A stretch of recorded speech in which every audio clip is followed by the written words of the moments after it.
حسین، ہرگز نہیں، یہ کہہ کے اس نے شیخ کے قدم چوم لیے۔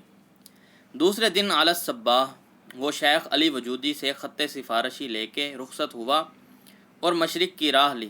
چند روز میں بغداد و اصفہان ہوتا ہوا علاقہ رود بار میں پہنچا۔ اس سفر میں وہ اپنے ہم مذہبیوں کو حوروں کے بوسوں کے نشان سے بے کچھ کہے سنے پہچان لیا کرتا تھا، جو ہر شہر و قریہ میں ملتے تھے اور اس کے ساتھ نہایتی خلوص و عقیدت سے پیش آتے تھے۔ ویلم کے ایک گاؤں میں ایک باطنی شخص جو اپنی پیشانی کے نشان سے بتا رہا تھا کہ وہ بھی جنت الفردوس کی ہوا کھا آیا ہے، حسین کو نہایتی خلوص و پاک دلی سے اپنے گھر لے گیا اور کئی دن تک مہمان رکھا۔ اس شخص کے گھر پر ایک صحبت میں کئی ایسے باطنی جمع ہوئے جن کو اسی 2 سال کے اندر جنت کی ہوا کھلائی گئی تھی۔ لوگوں نے صحبت کو اغیار سے خالی اور اپنے ہم عقیدہ و ہم خیال لوگوں ہی پر محدود دیکھ کے باہر جنت کا تذکرہ شروع کیا۔ اثنائے کلام میں ایک شخص بولا، مگر مجھے جنت میں بھی ایک تمنا رہ گئی۔ دوسرا حیرت سے، وہ کیا؟ پہلا، وہاں ایک ایسی دل فریب نازنین نظر آئی کہ دل بے اختیار ہاتھ سے نکل گیا، لیکن خدا جانے کیا بات تھی کہ 1000 کوشش کی مگر اس آفت زمانہ حور نے بات کا جواب تک نہ دیا۔ دوسرا، واقعی تعجب کا مقام ہے، جنت میں تو ایسا نہ ہونا چاہیے، کسی حور کی طرف تمہارے دل کا میلان ہو اور وہ التفات نہ کرے تو یقیناً سارا لطف خاک میں مل جائے گا۔ یہ سن کر ایک تیسرا شخص بول اٹھا، حقیقت میں اس قسم کے بعض نقصانات وہاں انسان کو نظر آ جاتے ہیں۔ اس مسئلے کو میں نے شیخ کے سامنے بھی پیش کیا تھا، جنہوں نے بہت آسانی سے میرا اطمینان کر دیا۔ انہوں نے بڑے جوش و خروش سے کہا تھا، اور گویا اس وقت بھی میرے کان میں کہہ رہے ہیں کہ تم اپنے مادی پیکر کے ساتھ 1000 ہا کثافتیں اور دنایتیں لے کے تو اس عالم نور میں جاتے ہو، اور پھر امید کرتے ہو کہ سرو شبستان کو اسی پاک و مجرد حیثیت سے دیکھو جس طرح غیر مادی آنکھیں دیکھتی ہیں۔ خود تمہارے نقصان اور تمہارے مادی عجز ہیں جو اس حیض نور کو معیوب دکھاتے ہیں۔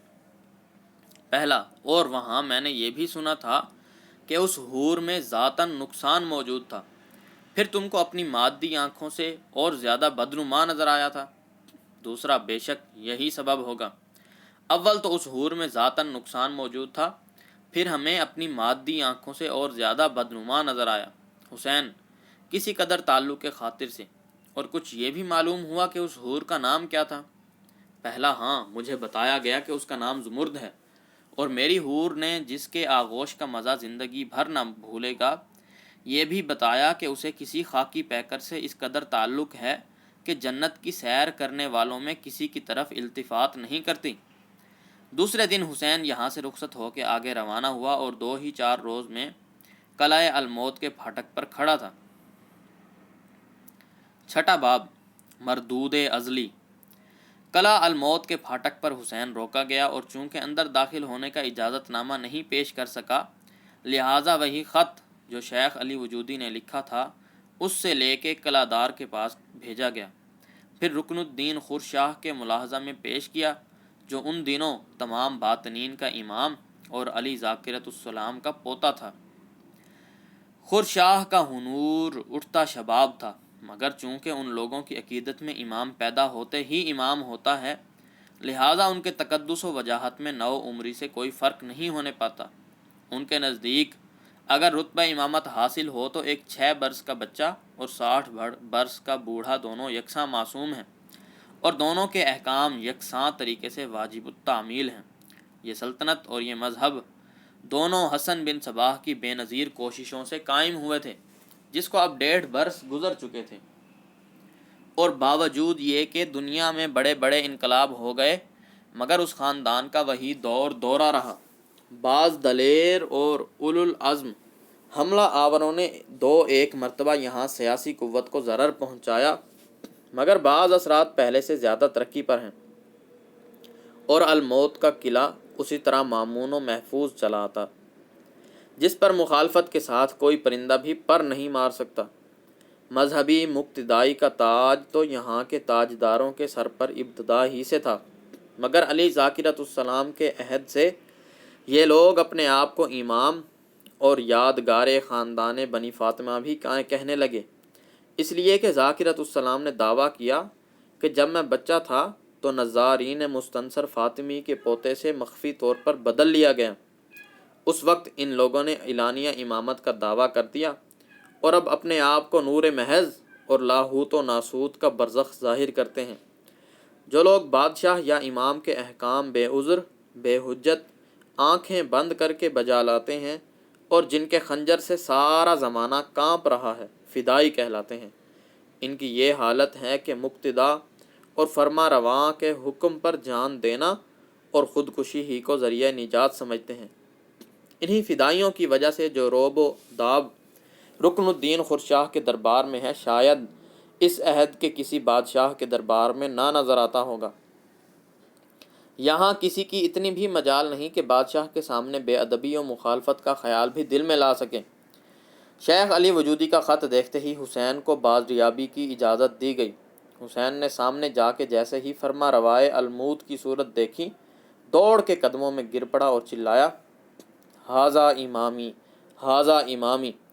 رکن الدین اس کو اٹھانے کے لیے جھکنے ہی کو تھا کہ اہل دربار میں سے بعض ممتاز لوگوں نے اسے اٹھا کے کھڑا کیا اور کہا، بے شک یہی امام زمانہ ہیں اور نور محض ہیں، مگر ادب و صبر سے کام لو اور جو التجا ہو پیش کرو۔ خورشاہ، اے نوجوان عاملی، تجھ میں کیا بات ہے کہ وادی ایمن تیری انتہا سے زیادہ تعریف کرتے ہیں اور تیرے علم و فضل کے بھی مداح ہیں اور تیری بہادری و جاں بازی کے بھی۔ حسین، ادب سے زمین چوم کر، صرف اسی سبب سے کہ میں نے ان کی خدمت گزاری میں کوئی دقیقہ نہیں اٹھا رکھا اور کبھی اس بحر حقیقت کے حکم سے انحراف کرنے کی جرت نہیں کی۔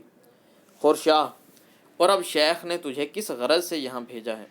حسین، یا امام قائم قیامت، میں فردوس کو ایک نظر دیکھنا چاہتا ہوں۔ خورشاہ، غور کر کے، ابھی تک تو ان لمعات انوار لم یزل سے یہی آوازیں آ رہی ہے کہ لن ترانی۔ حسین، یا امام قائم قیامت کی توجہ نے شفاعت کی تو ممکن نہیں کہ میری آرزو بر نہ آئے۔ خورشاہ، اے بوالہوس پیکر خاکی، ابھی اس کے متعلق تجھے کسی قسم کی امید نہیں دلائی جا سکتی۔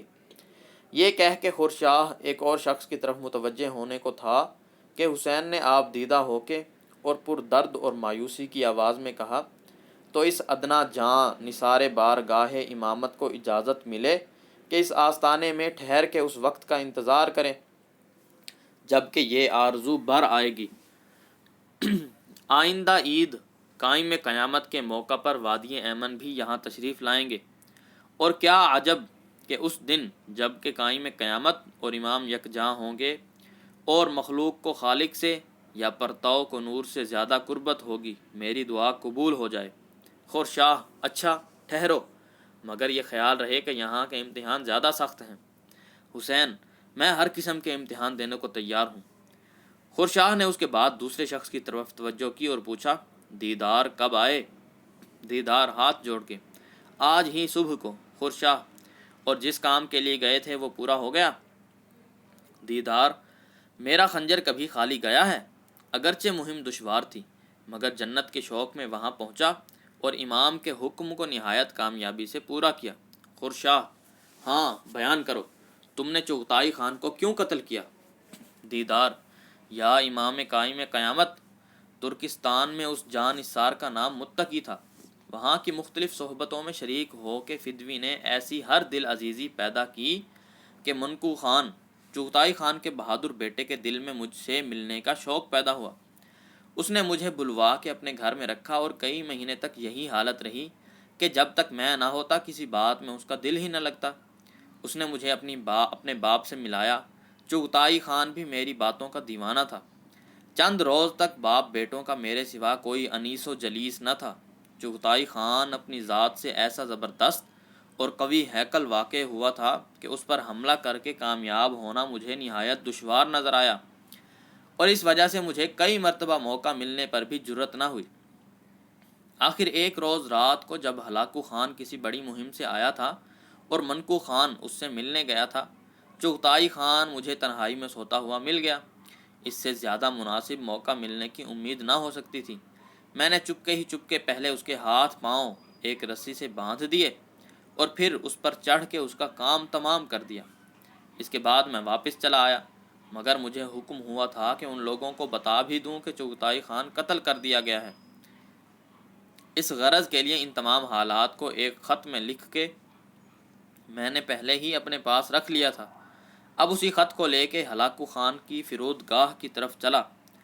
خوش نصیبی سے چغتائی خان کیبٹی راستے میں مل گیا، جو ہلاکو خان سے مل کے اپنے گھر کو آ رہی تھی۔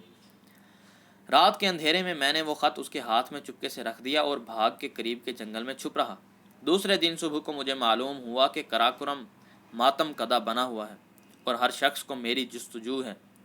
بعد موقع پا کے میں نے ایک غار میں پناہ لی اور پورے 8 دن تک اسی میں چھپا بیٹھا رہا۔ 9ویں دن جب میدان خالی نظر آیا تو اس غار سے نکل کے ادھر کو روانہ ہوا۔ 3 مہینے بعد اب آستان بوسی کو عزت حاصل کر رہا ہوں۔ خورشاہ، بے شک دیدار، تم نے بڑا کام کیا اور مستحق ہو کہ تمہیں آج ہی جنت کی سیر کرائی جائے۔ یہ سنتے ہی دیدار خورشاہ کے قدموں میں گر پڑا۔ خورشاہ نے خود اپنے ہاتھ سے اسے اٹھایا اور ساتھ ہی لے جانے کو تھا کہ حسین نے از خود رفتگی کے جوش سے کہا، اے بے رحم بادشاہ، میں سب سے زیادہ جنت میں جانے کا آرزو مند ہوں۔ اگر یوں نہیں تو میرا امتحان لیا جائے، بتایا جائے کہ میں بھی کسی کو قتل کروں۔ زمرد کے فراق میں صبر نہیں ہو سکتا۔ خورشاہ، ابھی نہ تمہارا امتحان لیا جا سکتا ہے اور نہ تم کو باغ فردوس میں جانے کا کوئی استحقاق ہے۔ حسین جوش و خروش سے، مجھ سے زیادہ کوئی مستحق نہیں۔ میں نے امام نجم الدین نیشا پوری کے زندگی کا چراغ گل کیا ہے۔ امام نصر بن احمد کو خون میں ہاتھ رنگ چکا ہوں۔ اب اس کے بعد بھی کوئی مجھ سے زیادہ مستحق ہو سکتا ہے؟ میں صرف اپنی بے صبری ہی کی وجہ سے مستحق نہیں، بلکہ ایک میں نونشین حور بھی میرے لیے حیران و پریشان ہے۔ یہ گستاخانہ جملہ سنتے ہی سب چونک پڑے۔ بعض حسین پر حملہ کرنے کو جھپٹے۔ قریب تھا کہ ارد گرد کے قوی ہیکل فدائی اس کی بوٹیاں اڑا دیں کہ خورشاہ نے ہاتھ کے اشارے سے سب کو روکا اور نہایت ہی متانت کے ساتھ حسین کا حال دیکھ کے بولا، اس گستاخی اور بدتمیزی کی سزا میں تم سے کہا جاتا ہے کہ فوراً قلعے سے باہر نکل جاؤ۔ تم اس لائق نہیں کہ فردوس بری کی پاک زمین تمہارے قدم سے ناپاک کی جائے۔ تمہاری سزا قتل تھی۔ چند ایسے اسباب ہیں جن کی وجہ سے میں تمہارے قتل کو مناسب نہیں خیال کرتا، مگر اب یہ نہیں ہو سکتا کہ تم اس قلعے میں ایک گھڑی بھر کے لیے بھی ٹھہرنے پاؤ۔ حسین کو فوراً اپنی گستاخی کا خیال آیا۔ ایک بے اختیاری کی شان سے وہ زمین پر گر پڑا اور عاجزی کے لہجے میں رو رو کے کہنے لگا، یا امام قائم قیامت، میری خطا معاف ہو۔ میں جوش عشق میں بے اختیار و بے خود ہو گیا تھا، لیکن بالکل سنوائی نہ ہوئی اور خورشاہ دیدار کو لیے ہوئے اپنے محل میں چلا گیا۔ اس کے جاتے ہی لوگوں نے حسین کو زبردستی دھکے دے کر قلعے سے نکال دیا۔ اس نے 1000 منت سماجت کی مگر ایک پیش نہ کی گئی، بلکہ بعض لوگوں نے کہا کہ تم بڑے خوش نصیب تھے کہ صرف خارج البلد کیے جاتے ہو، ورنہ یہاں گستاخی کی سزا قتل ہے۔ حسین، پھر اب میں کیا کروں اور کہاں جاؤں؟ لوگ ہم نہیں جانتے، تمہیں اختیار ہے۔ حسین کی مایوسی کی اس وقت کوئی انتہا نہ تھی۔ صرف یہی نہ تھا کہ وہ زمرد کے وصال سے مایوس ہو گیا ہو، بلکہ اپنے آپ کو رحمت باری اور نجات سرمدی سے بھی دور سمجھتا تھا۔ اس کے عقیدے میں تھا کہ جب میں اس درگاہ سے مردود ہو گیا تو پھر کہیں ٹھکانہ نہیں ملے گا۔ غرض الموت کے باہر پہاڑوں میں روتا ہوا اور چٹانوں سے سر ٹکراتا تھا۔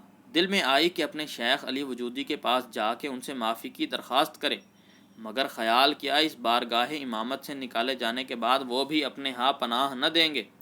خیال ہر طرف لے جاتا اور ہر طرف سے مایوسی کے آثار نظر آتے۔ آخر اسے زمرد کی نصیحت یاد آئی اور اس کے ساتھ ہی کوہ البرز کی گھاٹی اور زمرد کی تصویر آنکھوں کے سامنے پھر گئی۔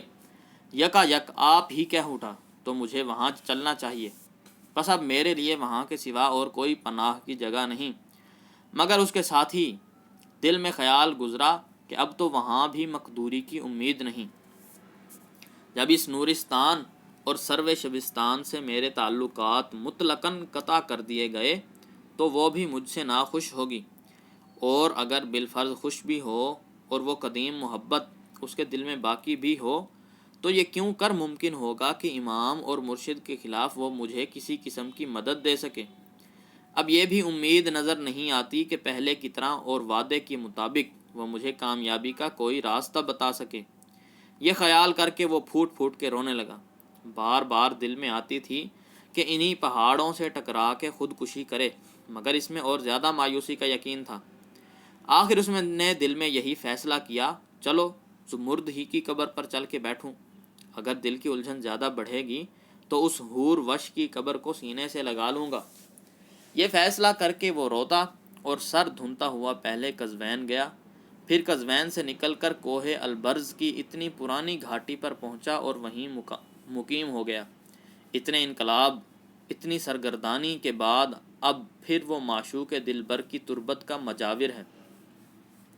اسی طرح شب و روز عبادت و فاتحہ خوانی میں مصروف رہتا، قبر کے پاس بیٹھ بیٹھ کے گھنٹوں زمرد کے خیال سے باتیں کرتا اور بار بار رو کے کہتا، اے مینو نشین نازنین، خدا کے لیے اپنی قبر کی طرف توجہ کر اور دیکھ کہ میں کیسا حیران و پریشان ہوں۔ آہ، تیرے عشق اور تیرے فراق کی بے صبری نے دونوں جہان سے کھو دیا، نہ اس دنیا ہی کے کام کا رہا اور نہ اس عالم کے کام کا۔ او معشوقہ اور بارگاہ لم یزل کی نازنین، میرے حال زار پر توجہ کر، اس درگاہ میں میری شفاعت کر اور اپنی محبت کا صدقہ مجھے اپنے وصل سے مایوس نہ رکھ۔ یہی خیالات تھے جن کو وہ قبر کے سامنے ظاہر کرتا اور یہی دعا تھی جو ہر وقت اس کے لب پر تھی۔ آخر ایک دن اس کی امید بر آئی۔ صبح سویرے آنکھ کھول کر دیکھا تو قبر پر زمرد کا خط رکھا ہوا تھا، ایک نہیں بلکہ 2 خط، جن میں سے ایک لفافے میں بند تھا اور دوسرا کھلا ہوا۔ حسین نے دونوں خطوں کو اٹھا کے چوما اور آنکھوں سے لگایا، پھر کھلے خط کو پڑھنے لگا جس میں مضمون حسب ذیل تھا، حسین تو نے بڑی غلطی کی، امام قائم قیامت کی خدمت میں اور گستاخی، غنیمت ہے کہ تو بچ گیا۔ افسوس کہ میں اپنے دل کو تیری طرف سے نہیں پھیر سکتی۔ چند روز کے لیے یہاں آ کر تو مجھے اور بےتاب کر گیا، اور اسی بےتابی کا نتیجہ ہے جو میں تجھے خط لکھ رہی ہوں۔ افسوس میں وہ کام کرنے پر آمادہ ہو گئی جو مجھے کرنا نہ چاہیے تھا، مگر مجبوری تھی، جو بات ہونے والی تھی کیوں کر رکتی۔ خیر، اب تو مستعدی سے میری تدبیر پر کار بند ہو، مگر یہ سمجھ لے کہ یہ بہت ہی نازک کام ہے، تجھے ضبط و تحمل سے انجام دینا چاہیے۔ اگر تو نے ذرا بھی میرے مشورے کے خلاف عمل کیا تو تجھے ضرر پہنچے گا اور پھر ہم کبھی نہ مل سکیں گے۔ یہ آخری اور سخت تدبیر ہے اور اس کے عمل کے لانے پر میں اس وقت مجبور ہوئی ہوں۔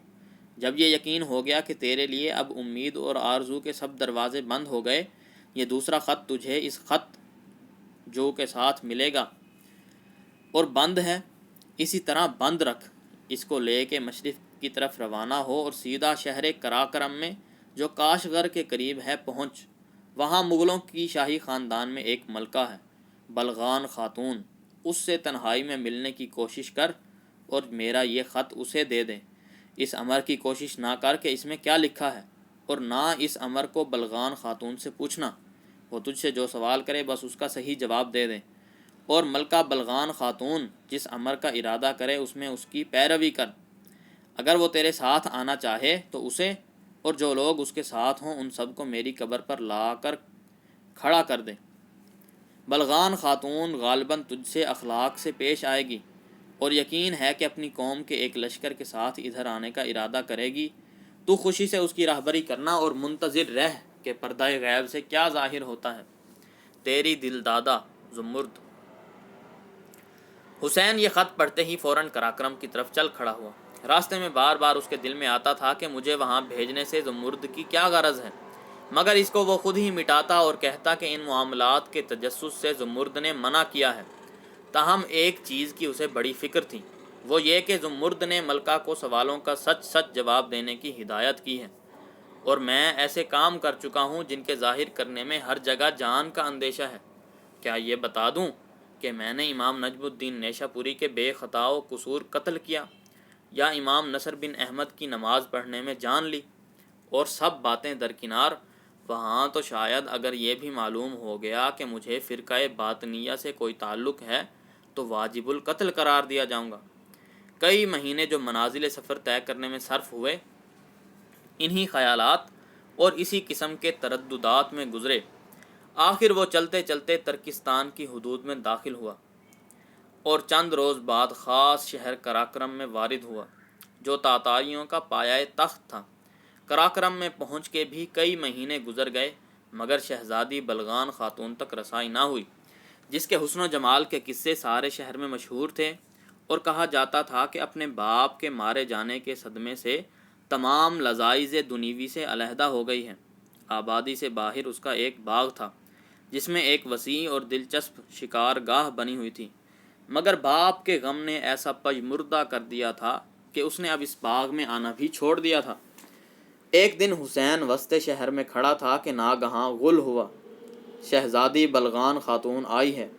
وہ سڑک کے کنارے ٹھہر گیا اور زیادہ انتظار نہ کرنا پڑا تھا کہ ملکہ کئی سہیلیوں کے ساتھ گھوڑے پر سوار آئی اور نکل گئی۔ حسین شاید جرت کر کے اور جان پر کھیل کے ساتھ میں خط دے دیتا، مگر زمرد نے تاکید کی تھی کہ تنہائی میں دینا۔ مایوسی کی صورت بنائے خاموشی کھڑا رہ گیا، اور جب شہزادی نکل گئی تو دل میں کہنے لگا یہ تو مشکل نظر آتا ہے کہ اس ناز آفرین ملکہ کی خلوت گاہ تک رسائی ہو۔ چند روز اور گزر گئے۔ اب سنا گیا کہ شہزادی نے مدت کے بعد باغ اور شکار گاہ میں جانے کا ارادہ کیا ہے۔ حسین کو امید پیدا ہوئی کہ غالباً وہاں موقع مل جائے گا۔ اسی خیال سے پہلے ہی جا کے شکار گاہ میں چھپ رہا۔ وہاں بھی ملکہ بلغان خاتون آئی اور چپکے سے ہی چلی گئی۔ حسین کو موقع ملنا تھا، نہ ملا۔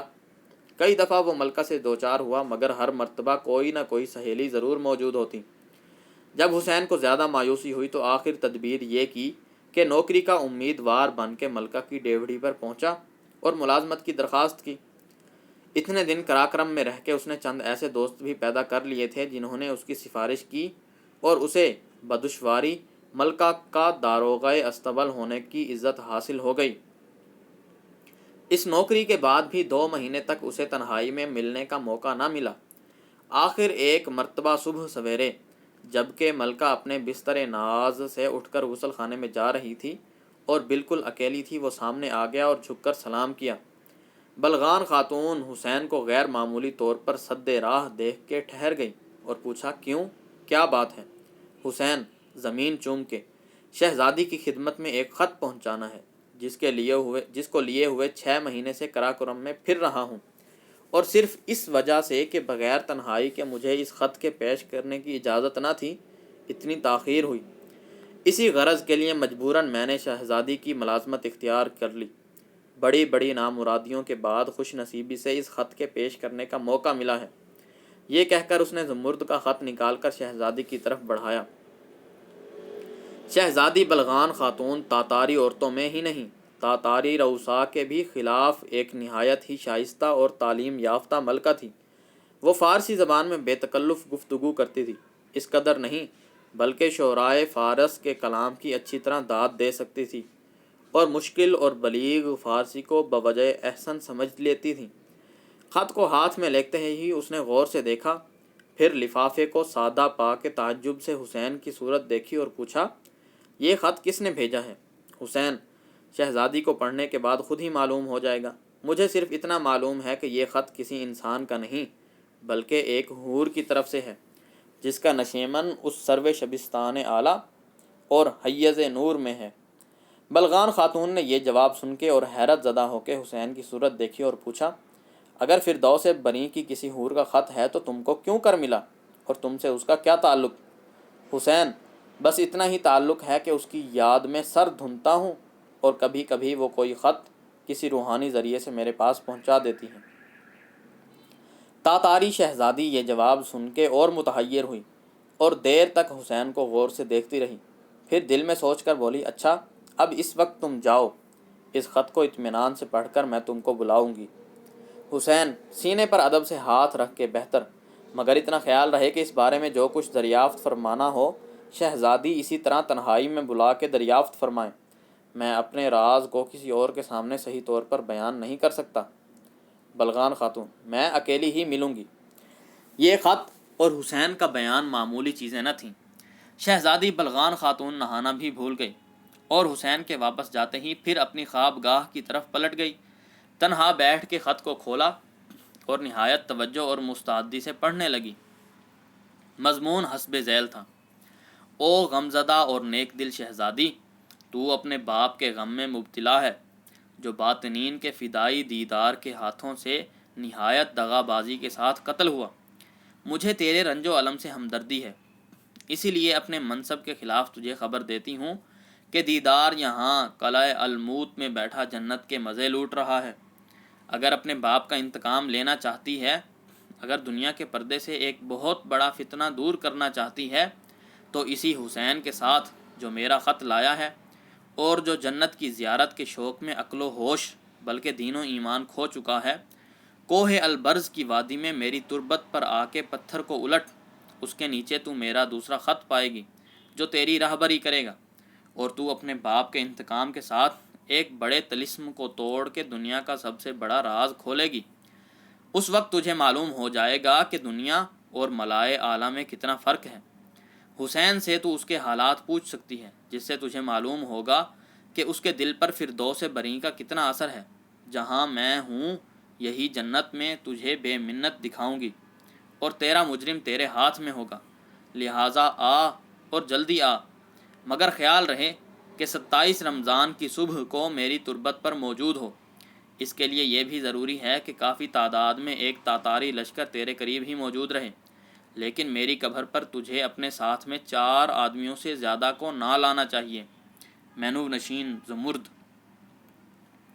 بلغان خاتون کے حق میں یہ خط کسی جادو یا تسخیر کے حکم سے کم اثر نہ رکھتا تھا، جس کو پڑھتے پڑھتے کبھی وہ انتہا سے زیادہ غضبناک ہو جاتی اور کبھی خاص خیال سے اس کے دل کو یک گونا تسکین ہو جاتی، مگر حیرت و استعجاب کی کوئی انتہا نہ تھی۔ اس نے خط کو اول سے آخر تک کئی مرتبہ پڑھا اور کچھ سوچنے لگی۔ آخر بہت دیر کے لیے تردد و انتشاء کے بعد اس نے حسین کو اپنے سامنے بلایا اور پوچھنے لگی، تم جانتے ہو اس خط میں کیا لکھا ہے؟ حسین: نہیں، مجھے ایک لفظ کی بھی خبر نہیں۔ یہ جواب پا کر بلغان خاتون نے تجسس کی نگاہ سے حسین کو گھور کے دیکھا اور پوچھا، تم مذاہب باطنیہ کے پابند ہو؟ حسین ڈر کے: جی ہاں۔ بلغان خاتون: تم نے جنت کی سیر کی ہے؟ حسین: ایک بار دیکھا ہے اور دوبارہ دیکھنے کی ہوس ہے۔ بلغان خاتون: اچھا، تمہاری یہ ہوس پوری ہو جائے گی، مگر یہ بتاؤ تمہارے شمار فدائیوں میں ہے؟ حسین: البتہ۔ یہ جواب سن کر بلغان خاتون پھر حسین کو گھور کے دیکھا اور پوچھا، تم نے کتنے لوگوں کی جان لی ہے؟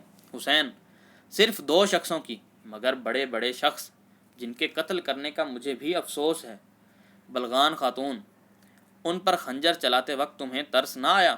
حسین: آیا تھا، مگر مرشد کے حکم سے انحراف نہیں کر سکتا تھا۔ بلغان خاتون تعجب سے: مرشد کے حکم سے اتنے بڑے ارتکاب کر لینے میں تمہیں اپنے نیک و بد کا خیال نہیں آیا؟ حسین: نیک و بد ہمیں نظر ہی کب آتا ہے؟ ہم ہر چیز کے ظاہر کو دیکھتے ہیں اور شیخ کی نگاہیں باطن پر، یا یوں کہنا چاہیے کہ اصلی حقیقت پر پڑتی ہیں۔ بلغان خاتون: اگر مرشد گرنے کو کہے تو گر پڑو گے؟ حسین بلا تعمل: یہی ہمارا عقیدہ اور پہلی ریاضت ہے۔ مرشد جس خوبی کو دیکھ کے حکم دیتا ہے، اس کے سامنے اس برائی یا مضرت کی کوئی ہستی ہی نہیں۔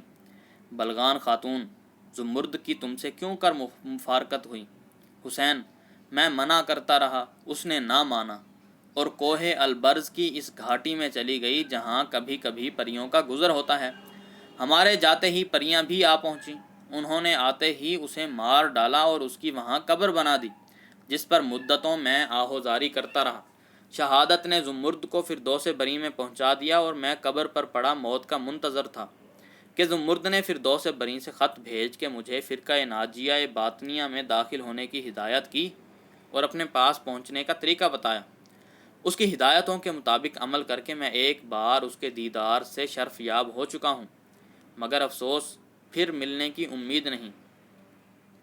اب دوبارہ کوشش اس کی زیارت کے لیے آپ کے ذریعے سے شروع ہوئی ہے، مگر چونکہ مجھے کچھ پوچھنے کی اجازت نہیں، لہٰذا آپ کے سامنے میں اپنی کوئی آرزو پیش نہیں کر سکتا۔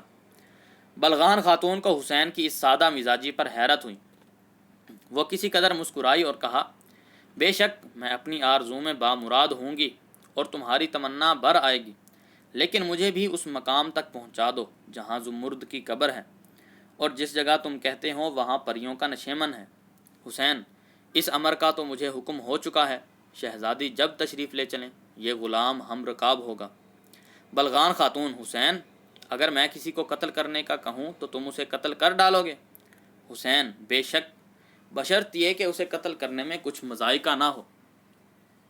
بلغان خاتون: یہ قید تم مرشد سے بھی لگاتے ہو؟ حسین: نہیں، مرشد کے تعلقات مرید کے ساتھ اور قسم کے ہیں، ان کے ہاتھ میں مرید کو ایک بے جان آلے کی طرح رہنا چاہیے۔